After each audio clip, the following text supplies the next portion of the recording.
প্রিয় দর্শক, আসসালামু আলাইকুম ওয়া রাহমাতুল্লাহি ওয়া বারাকাতুহু।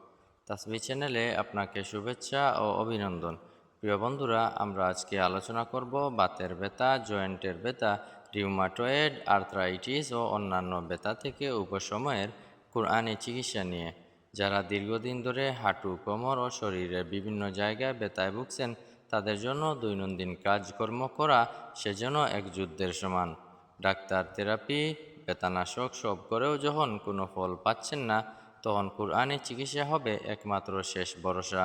আর এই অবস্থায় সূরা আলাক হতে পারে আপনার জন্য একটি আশার আলো। কুরআনের প্রথম নাজিল হওয়া আয়াতটি সূরা আলাকের আয়াত। অনেক অনেক আল্লাহওয়ালা বুজুর্গণ নিজের বিভিন্ন জায়গায় ব্যথা, গাঁটের ব্যথার, বাতের ব্যথার জন্য সূরা আলাক দিয়ে চিকিৎসা করতেন। যারা রিউমাটয়েড আর্থ্রাইটিস, হাঁটুর ব্যথা, কোমর ব্যথা ও শরীরের অন্যান্য জয়েন্টের ব্যথায় দীর্ঘদিন থেকে ভুগছেন, তারা কুরআনের এই আমলটি নিয়মিত করতে পারেন। প্রতিদিন ফজরের পরে এবং এশার নামাজের পরে 11 বার সূরা আলাক তিলাওয়াত করুন। সূরা আলাক তিলাওয়াত করতে থাকুন এবং নিজের ব্যথার স্থানে আস্তে আস্তে হাত বুলাতে থাকুন।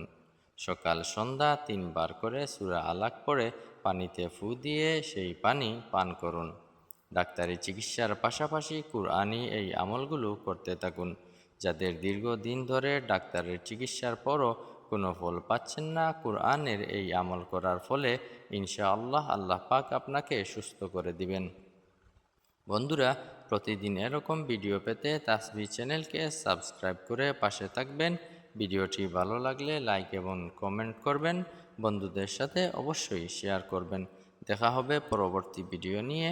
আসসালামু আলাইকুম ওয়া রাহমাতুল্লাহি ওয়া বারাকাতুহু।